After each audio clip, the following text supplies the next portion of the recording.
for us so that ACE can put it up somewhere, wherever they store the videos on the website. So want to welcome you to our very first coffee hour for the publishing and graphic design learning community. Today we're going to talk about making our publications accessible. So this was something that's really become a huge part of my workflow. In fact, it's now to the point where I'm incorporating accessibility from the very beginning. And I know that I'm not the only one out there doing this. A couple of years ago at the last in-person ACE conference, this was a huge topic of conversation. So, and it continues to be. So what I thought we would do is I'm going to introduce a couple of people, and then we're going to jump right in at looking at tips and tools for making our publications accessible. So first off, let me introduce you to Stacy Herrick. She is our previous chairperson for the learning community. Hi, everybody. Just want to say thanks for showing up. And while we're doing this, I'm going to go ahead and I'm going to be taking notes. We'll come up with a list for the tools and things like that. If there's any sites or anything that anybody mentions, I'll try and get as much of it down as I possibly can. That way you all don't have to worry about taking notes. And then you can just kind of pay attention and be involved in the chat. So I will be having my screen off so you don't have to look at the top of my head while I'm trying to type. And Kaylee is the vice chair for our learning community. Hi, everybody. I'm relatively new to ACE, but I've been working in the publishing and graphic design world now for about 5 or 6 years. So I'm excited to have this conversation. ADA is a new topic for me, so it'll be great to hear what tools you guys have. Thanks, Kaylee. So at our last learning community leadership meeting, a gentleman spoke up and he said, "This is all I've been doing for like the past year, is making things accessible." And I was like, we need to hear from him. So without further ado, may I present Tim Bowman. He and I are going to chat a little bit about what accessibility looks like in his world and why this has become such a part of his job and how he's handling the challenges of making his documents accessible. So Tim, introduce yourself. Thanks, Tanya. I work for the Ohio State University for extension, and another one of our large clients is 4-H for Ohio. So all of the publications that the kids use for their projects throughout the year. We've usually got about 250 publications available at any given time, a lot of extension bulletins as well. And those are sitting around available for purchase from our store for sometimes 10, 12 years. And they always need some updating from authors, but also for branding. And nowadays it's also, if we're going to touch that publication, it ends up being accessibility as well. So we're applying accessibility on the back end. The thing's already been designed, it's laid out, might have some updates as far as content, but we're getting publications that are not even, text isn't even flowing from text block to text block. So you've got to address those things as well. But that's what we're dealing with on a constant basis nowadays. In addition to new publications that, like you said, from the start, you open up a new publication, it's best to get accessibility started from the beginning. There's no other better way. So what's the primary tool that so let's talk about first going back to the old documents that you're having to refresh. What's your primary tool for making these accessible? You got to start from InDesign. Do not try to do anything on the back end through Adobe Acrobat. I mean, there are some things that you just have to wait until you have a PDF to work from and apply a few things. That's how we work. There's just some things that it's easier to just do a global, there's 3 or 4 things that we do in Adobe Acrobat to the PDF. But every time you make a change in your document, you're going to, if you don't make the accessibility changes in InDesign, you're going to have to do those things over and over and over again in Adobe Acrobat. So InDesign is your primary tool for making your publications accessible. So what's your process like? You find out that a document needs to be made accessible, or the author comes to you and says, I have a change, or how does this all work in your shop? Well, we have basic standards. I know that there's a lot more. There's the AA and AAA standards. We really wish that with our caseload, if there's as much content as we have to go through, that we could reach much higher standards than we do. But we really, in order to be successful at all, what do they say? Perfect is the enemy of. Somebody chime in here. What's that saying? You gotta really cut, get to the, I don't want to say bare minimum because that sounds bad, but you've got to make sure that your paragraph styles are you're using paragraph styles, they're correct. Cleaning up local overrides in InDesign, connecting all those text blocks. There's just some bare minimums that you have to have done to your InDesign document to make sure that accessibility works and functions properly. We have an accessibility cheat sheet that we've developed. There's 3 of us designers on staff. We also utilize some freelance designers occasionally. We can't handle the workload all on our own. So we've developed a cheat sheet for accessibility, and we pass that out to our, I utilize it, just make sure I don't miss anything, and we share that with our freelancers as well. Highly recommend that if you've got a communication staff and everybody is doing accessibility now, get together, bring your notes. What is it that you do? Share that and develop your own set of standards. What are you willing to do? What are you capable of doing? And try to improve 1% every day, just incrementally. This is going to be a long haul for everybody. Yes, I can share my cheat sheet.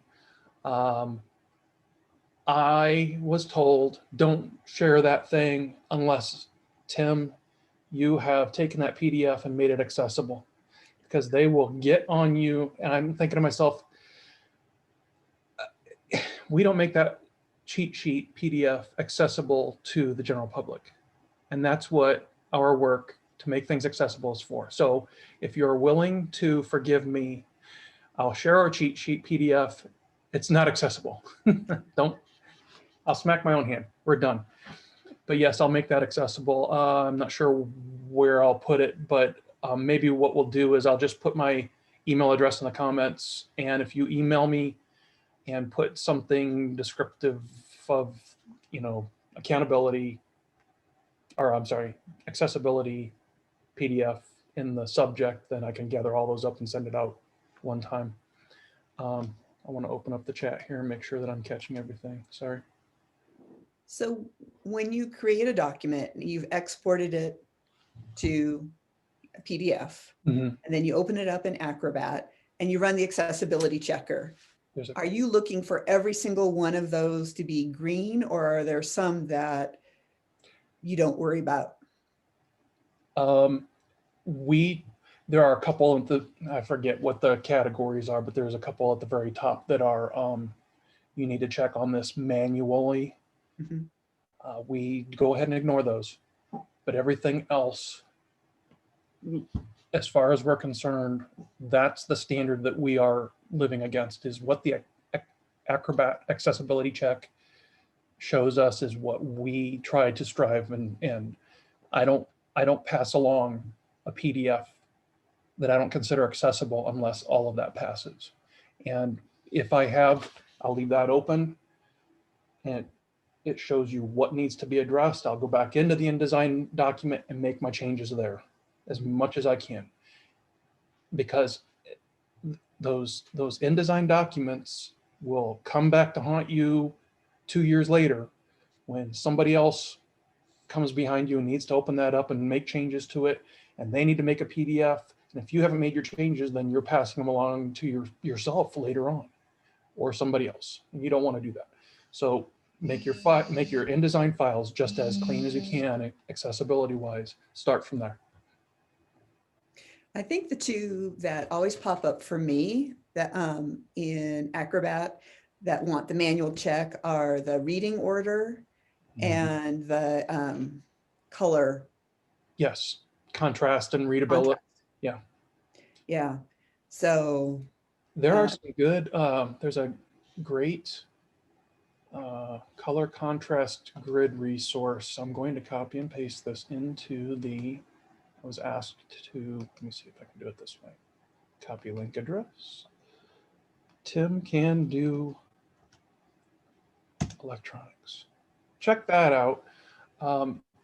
That weighs foreground and background against each other and gives you the ability to see whether your text versus its background colors is sufficient for readability as far as accessibility is concerned. I haven't used it much. We had a accessibility, what did they call that? There was a online conference recently, and we picked that up from that conference, and I intend to start using it. They had a whole huge long list of resources on there. Raise your hand if you attended that. Lots of you, great. yeah, I found it particularly awesome that the University of Wyoming, where brown and gold are our colors, and there is like almost no hope of using that gold in a way that is accessible. So, you know, not exactly going to go to the marketing department and say, hey, these colors you've had since the 1800s aren't accessible. I'm sure that's going to fly really, really well. That's your job as a designer. You have it's problem solving. Design is problem solving. You've got to make things, we are communicating. We're helping our content creators to communicate better. And accessibility is coming to the forefront. We need to help them accomplish that. And we've got the tools that we have to work with. We've got branding we have to work with. And within those confines, we need to find the ways to make things work. Readability is one of those. So if you have a set, the Ohio State University has color palettes that I have to work with as well. Sometimes it doesn't work. So you have to find creative solutions. And tools like that website that I just gave you will identify the problems for you. Then you as a designer have to take the little bit of time that you can to find the solutions. Yeah, I had the privilege of sitting down with a brand new faculty person a couple of weeks ago, and it was wonderful because they were totally new to our publication process. So I could start with them from the very beginning and say, you know, your Excel spreadsheets, we need to label things. You can't just use color to differentiate. We need to use textures or fills or whatever. So it was wonderful to be able to get, you know, from the very beginning to get the information the way I needed it, rather than having to go back and edit. So yeah, been learning a lot. So we're going to open this up. This is a conversation time. Super curious. What are you guys using? How is it going for you? What are your problem areas? Maybe we can help each other troubleshoot. I know Kaylee had some joy with Orange on a publication she was working with recently. And I thought someone else popped up that Orange is not working for them. And I will confess, I did something yesterday that's got Orange in it, and I know I'm going to have to go back and redo it. So super not excited about that. So, but what's working or not working for you guys? somebody chime in, or this will be a very short coffee hour. I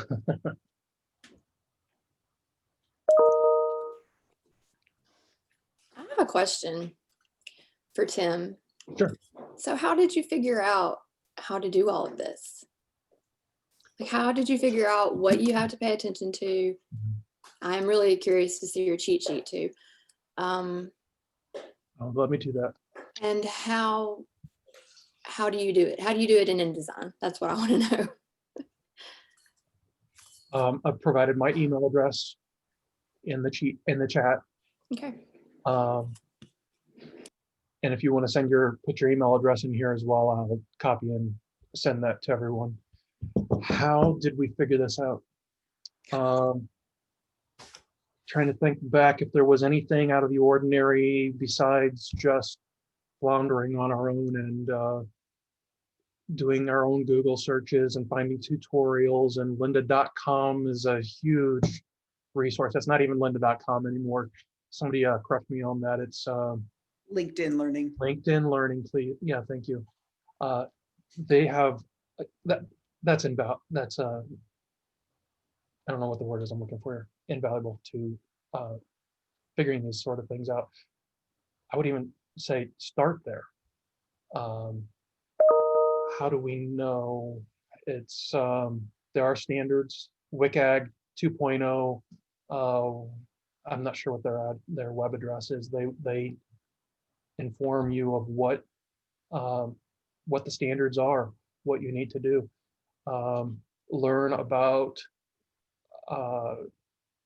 Acrobat, Adobe Acrobat accessibility checker, and it will explain to you, it will tell you, excuse me, in a list in your PDF what's not working, and you can click on those things and it will describe to you what you need to do. Sometimes it's an easy fix within Adobe Acrobat. It appears to be that way, but I wouldn't leave it at that, because this is, again, you want to go back to the InDesign document as much as you possibly can. The sounds you're probably hearing in my background is my wife coming back from grocery shopping. So, hey, this is Lori. Hi, Lori. Greiner. Hey, I'm not going to be able to be on the call much longer. I have to take my daughter to the doctor, but I was just going to chime in here. We have at Virginia Tech, myself and another one of my colleagues have taken several courses, and I will try to remember to put in the forum those resources. We participated in the Accessing Higher Ed conference back in November. They had several good sessions about accessibility, InDesign, PDFs, Word, all of the above. My colleague is currently in a class just for InDesign, and she says it's great. It's a little expensive, but she's learning a lot. And I would just encourage everybody to don't give up. We have these pep talks all the time between myself and my colleague, because we just have to take little bit by little bit, master one part of accessibility and then move on to something else. There's lots of steps. And we're finding things that we've been doing wrong for the last year. And so we're finding, and accessibility is getting easier. These programs are getting better at it. They're upgrading their software and things like that. So we're going to see a lot of changes over the next couple of years with the software and stuff. But definitely InDesign, from InDesign to a PDF is challenging. We're tag teaming. I'm mastering Microsoft products. My colleague is mastering InDesign. And so we kind of work with each other on those things. And then having to communicate that back to the faculty is challenging as well. So I think we're all in this together. We're all trying to master these things, but I think the approach that we've taken at Virginia Tech is that we want to show progress. We want to show that we are responsive to people's needs. And so we have taken the stance that anything new that we post on our website, we are going to do our best to make it accessible. Some things we have decided that, it's just going to be too time consuming, and that we've let a few things go, but we are doing our best to master accessibility and do the best we can. And you just got to let some things go and not get frustrated, because you could spend days and days and days on things and it still might not be accessible totally. So, pick your battles kind of thing. And, definitely reach out, use the forum, the ACE forum, if you get stuck. And I'm sure we can troubleshoot and try to figure things out. Yeah. Karen, did I answer your question sufficiently? Yeah, Okay. we've done a lot of stuff at Mississippi State, but I still feel like we're struggling a little bit. And Art, who's also in my department, attended that InDesign and Accessibility Summit from Creative Pro Cool. recently. And I haven't had a chance to watch that yet, but also I wanted to ask Lori, so you said your colleague is doing an InDesign class or something. What is that? So she participated, we both took a pre-conference session at the Accessing Higher Ed conference, which was in November. The instructor that she had for her class did a plug for this more in-depth class that she offers. And so she decided to go for it and signed up for it. So I'll have to go back and get the information from her. Like I said, I've got to slip out here in a couple minutes, but I will try to get that up, the information about that session. The other thing is Utah State. My instructor at that conference was from Utah State, and they offer a certificate program in Microsoft accessibility stuff. So that's another option. I think it's not, accessibility is something you're not going to learn in an hour. You're going to have to actually take a class that has some substance, or multiple classes, until you can master it, because there's so many little fine details. Because if you don't do things in the correct order, you'll end up having to do things twice, and that sort of thing. So I definitely encourage you all to invest in some training that way. But I will definitely get that stuff up in the next day, the details about those trainings that we've participated in. Thank you.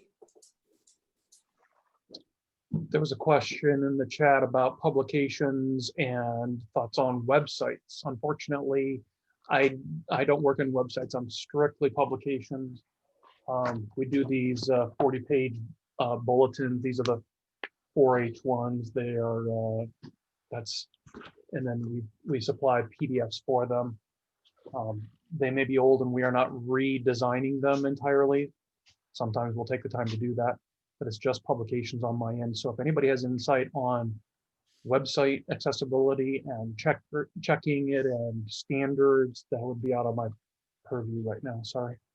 I'll just say we're at Mississippi State, we're using Site Improve to check all of our websites. It's actually a program that the university has purchased and are subscribed to.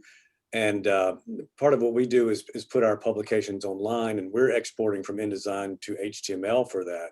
And picked up some tips both from some ACE conferences and some of the other conferences that have been mentioned on how to do that. It works well for both creating accessible PDFs and also using the same paragraph styles and articles and things to create the web pages, because by and large, we're finding that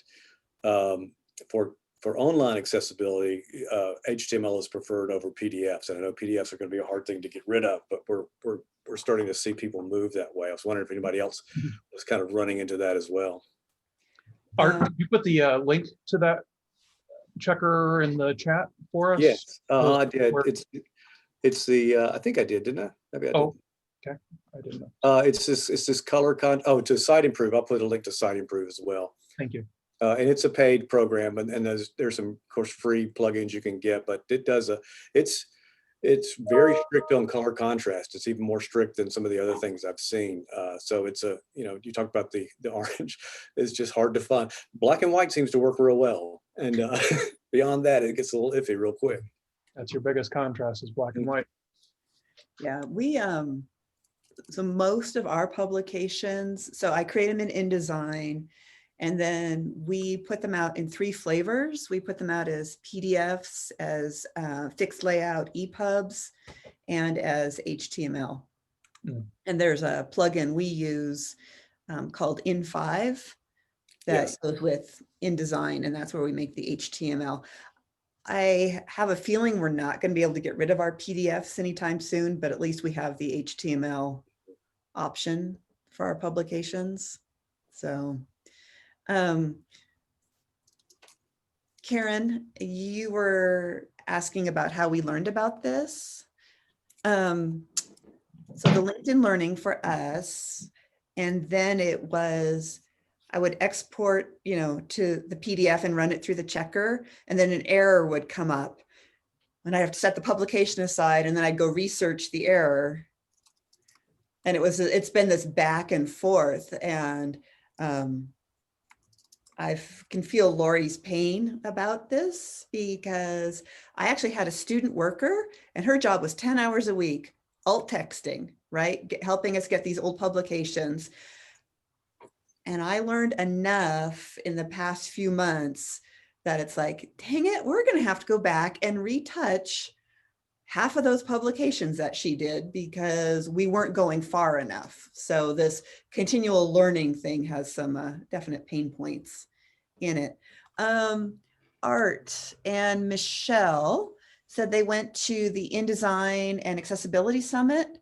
And I really wanted to go, but the budget didn't work out for that. Can you guys talk about what was something new or something that you learned that was a surprise to you? One thing they started off with was the new requirements for the latest version of WCAG, and there were some surprises in there, but it was very good in the way they listed what is going to need to be done. They were primarily focused, I thought, on publications, although they did talk about video and audio, or maybe what I looked at was primarily publications, but they had stuff on video and audio as well. Some of the tools they mentioned, like I said, this color contrast analyzer, Michelle's posted a link to it as well, were very helpful. You're able to kind of check and see what's there by just using an eyedropper tool on your screen and kind of experiment that way. But there were a lot of the things we were doing. To me, it was just there were, in the process of what we were doing, there would be like a little step that you'd go, okay, I didn't know we could do this. I didn't know we could do that. And I don't know that I have anything specific. Michelle might, but there were just several things that I went, okay, this is kind of the brass tack stuff of what we need to be doing. Like I said, I've seen some of this before, but there were some extra things. I still haven't figured out how to do tables yet. I've got to watch that one. What I saw on tables was they pretty much say, well, simplify your tables. Well, your specialists are probably like ours and they don't believe in simple tables. But anyway, Michelle, do you have anything to add to that? Well, I pretty much agree with most of what you talked about. It was more just picking up little tips and tricks through listening to the instructors and so forth, and the apps that they told us about, the tools, the resources for the colors and the color blindness and stuff. I put a couple of websites up there as well, and you can, if you're on a Mac, the color blindness app, you can just search the App Store for, and it's on there, and it's I think it's awesome. The tables, yes, the tables I struggle with quite a bit. Didn't really, understand, some of the things, but little tips and tricks that they give you are just extremely helpful to narrow down your process and get one step closer to being more and more accessible.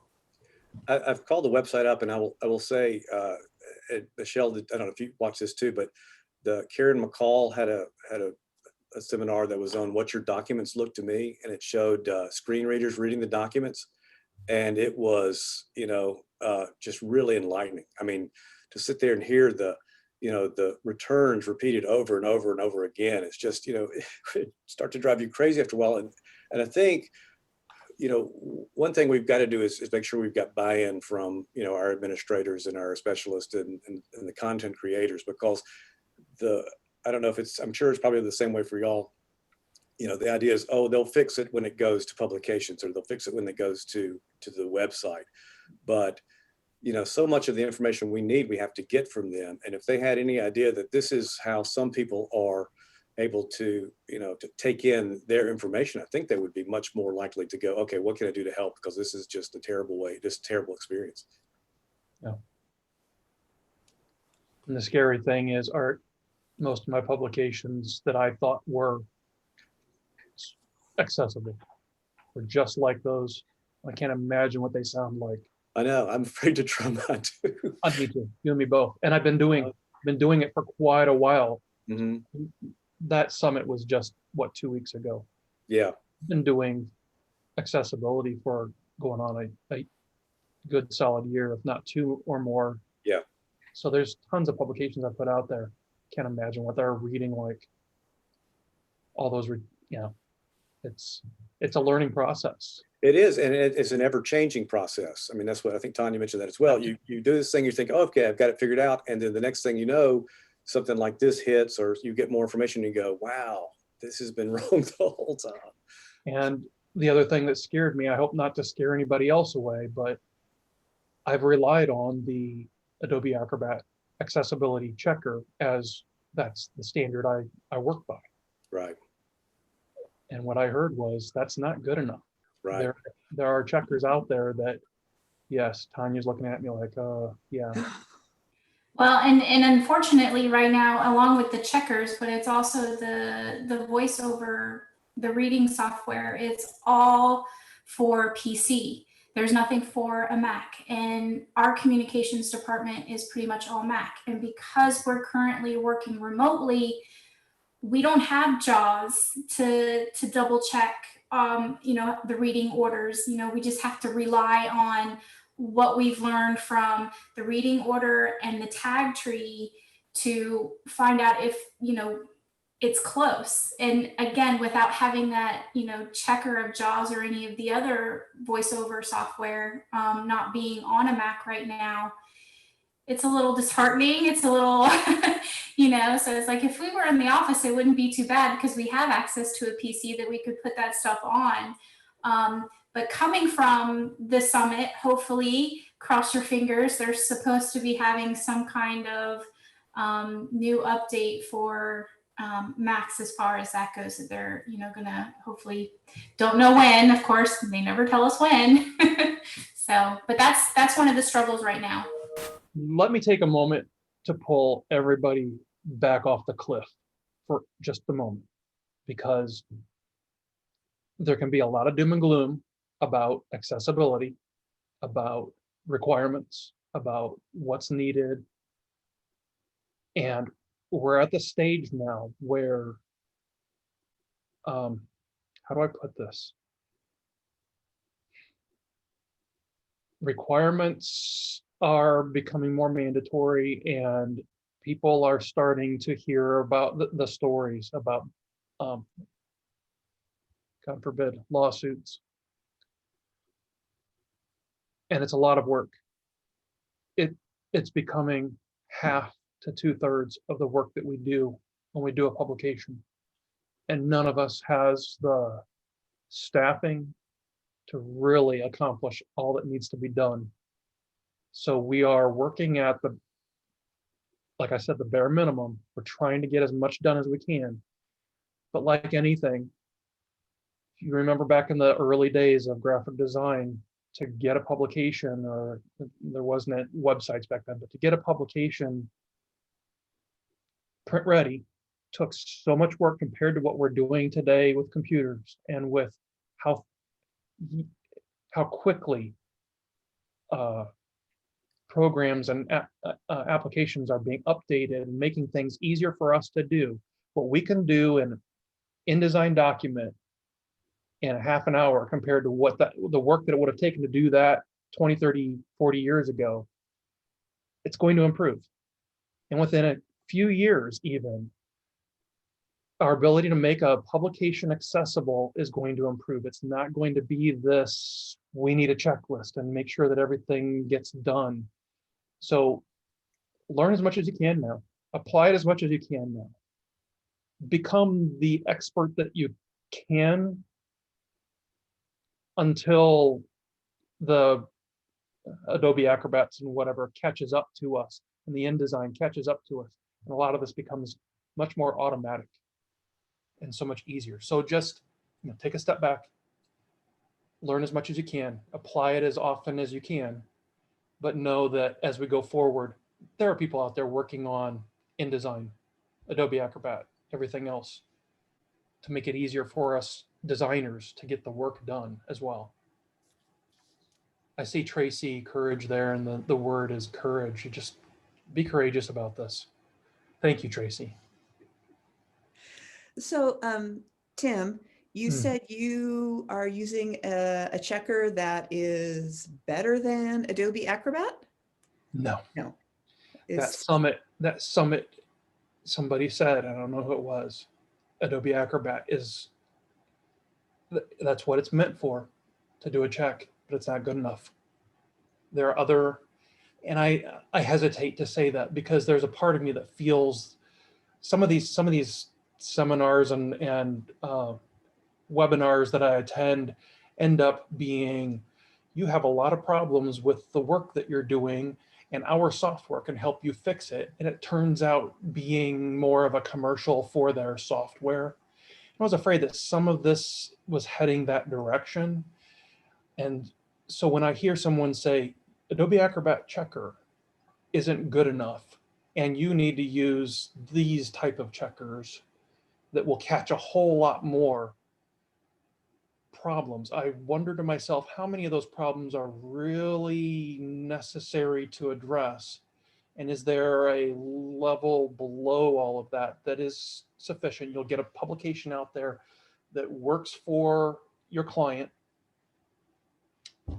I don't know, because there's the AA levels, there's a AAA levels, and somebody's going to tell you one thing and somebody else is going to tell you another. We work at the level of Adobe Acrobat Accessibility Checker, and if that flies, we run with it.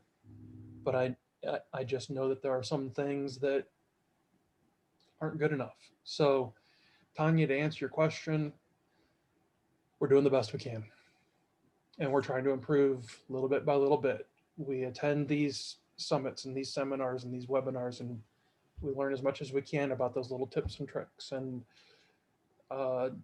professional development is, we're not going to conferences. There's no gathering at the How Design conference for a while.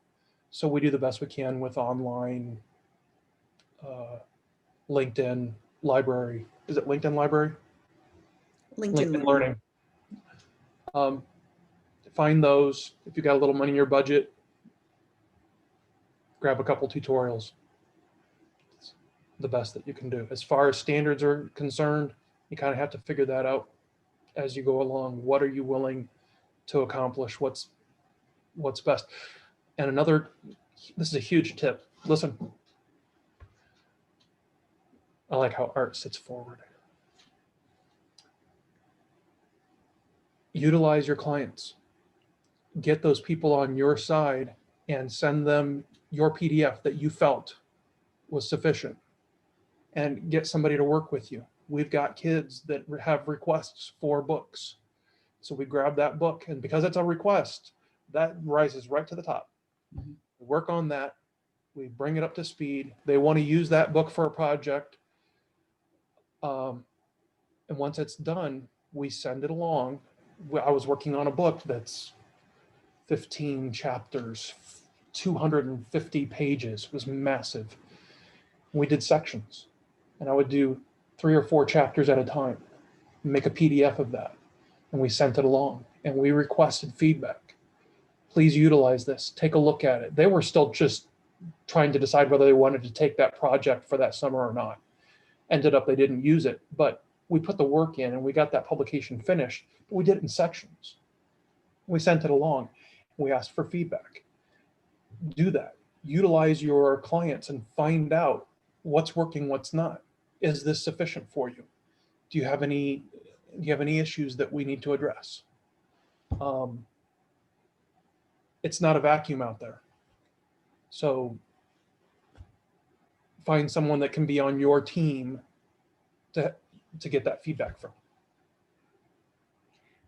I wanted to address a couple of Catherine's questions. So Catherine, you had asked about, is this just publications or what about websites and social media? Our main focus today is publications, but I did want to address, we've talked about websites a little bit, social media. So I'm also the social media manager for University of Wyoming Extension. And we've been working through some of the social media accessibility issues. One of the things that I picked up from, I want to say the National Park Service is, you've got your image and it might have text on it or not. And then they have, their description, what they wanted to say, why they were, putting the social media post up. And then they do they go like image : and then they describe the image. So the alt text is actually part of their social media post. And if you follow them on Facebook, they are hilarious with some of these descriptions. So the alt text actually becomes like, hey, nudge, nudge, wink, wink, it's got some humor in it and it's just fabulous. So we've started picking up some of that as well on our social media. So we'll say, here's a picture of, I put up one recently, it was cinnamon rolls that I was testing a high altitude recipe. My cinnamon rolls went all over the oven. And, so in my image description, I think I said something about, this terrible catastrophe, but thank goodness they still tasted okay. So I'm describing the image, but doing it in a very personal way.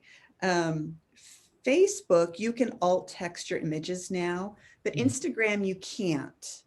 So that's why we've started doing that. We use Hootsuite. And we do one post and we send it out to all of our various platforms. And so that became a lot easier for us to just address all of those issues by just building that in to the social media post. We're going to be struggling as we work with Twitter more because that plays into your character count. So it's always, just when you think you have something figured out, then a new challenge presents itself. But that's how we're handling social media. And then I think you had another question. I'm looking in the chat. Yeah, so when you guys were talking about this firsthand experience that people had about reading, with the accessible documents and the screen readers, it's a Mac issue. Is that how I'm understanding it? We can't, what's what I'm looking for? We can't find a screen reader demonstrate it for us, or?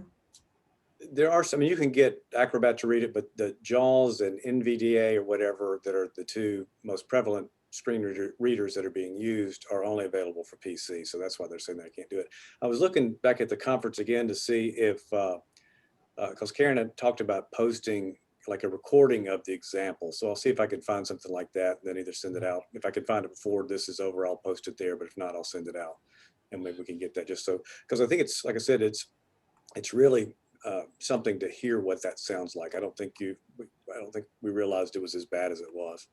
I haven't had a chance to go back and look at that summit, what was recorded and is available now since the summit. Right. Is that available publicly or just to those that? I think it's just to the people that, I think you have to sign in, to log in or whatever. Right. But I think it would be worthwhile to, I know David Blattner, one of the people that is behind this thing, to see if there would be some way, even if it was, because this was a $500, $600 conference to attend, but if there would be some way to get some of this information out, even if it were at a cost, I think it would be worthwhile if there was some way to get this information. And it might be worth, I may email just to see if there's something that we can do to get that stuff. I wish that I could share that whole summit with everybody here. It was amazing stuff there. Yeah, it was one of the main ones that a lot of the ones that we look at say, talk about why you should do accessibility. Well, I think everybody here understands we've got to do accessibility. Right. We need to know the how to, and best practices and like shortcuts when possible because of our workload. And this addressed those things as well as anything I've seen.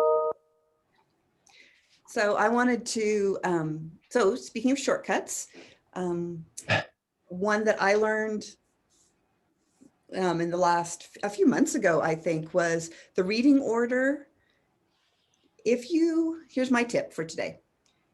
If you adjust the layers in InDesign, you can positively impact your reading order so you don't have to clean it up in Acrobat. And what's absolutely bizarre is, so you've got your list of layers. The bottom layer is what's going to be read first, Right. or at least what Adobe is going to call, the first reading order. So I don't always build logically. So I go back and I move all my layers around on some of the more like the magazine, where things flow in weird chunks from the authors. But that's my tip, is your layers panel can help with that reading order quite a lot. It's not perfect. The quote I've been working under is from Chad Chelius. I'm probably butchering his last name, but he's an InDesign accessibility expert. And he talks about if you can get to 80–85% in InDesign, and then you finish it up in Acrobat, because there are just some things you can't do in InDesign. So, And you don't want to have to repeat over and over again every time you open up that InDesign document. And he was one of the presenters at this thing too, Tony. So I'm sure he was. really I'm good. so bummed I couldn't Talking go. about layers too, one thing that found out in this thing is the screen readers will also read layers. So they had an example of somebody that had created a multi-language document, and they had, I think, the French or the Spanish underneath.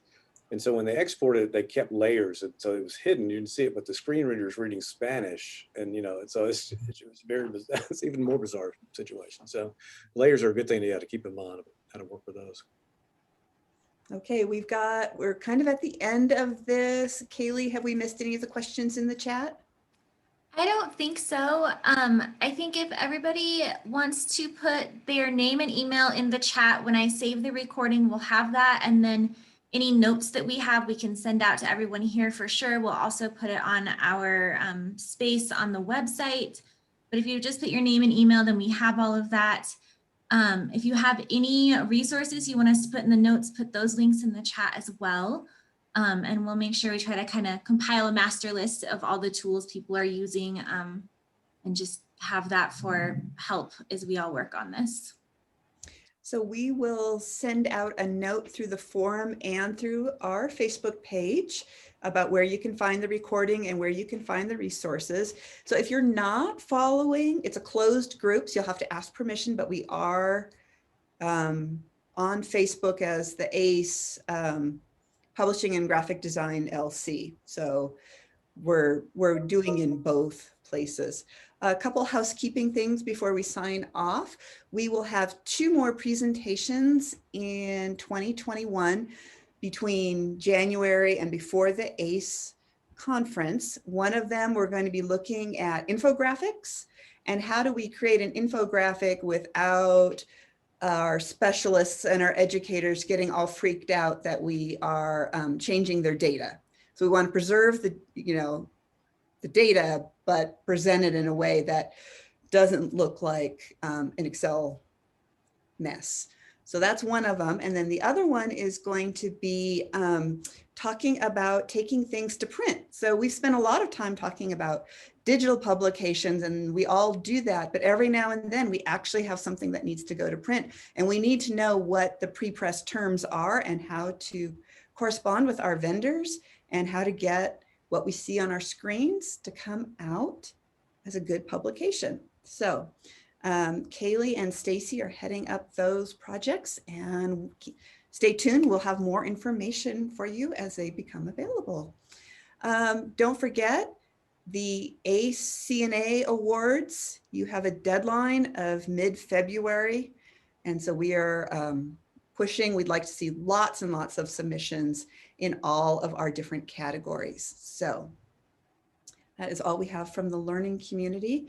Kaylee or Stacy, anything to add before we shut this down? All right. Okay, you guys, thank you so much for joining us for this coffee hour. With those emails, let's talk, let's reach out to each other and say, I just sent an email to Tim this morning saying, I have got one nasty publication I need to alt text. What are your suggestions? I So, have answers for you. I have to get back. awesome. So we're here for each other. Let's use our connections and go forth and do good work. Thanks, everyone. Thank you. Thank you, Tom.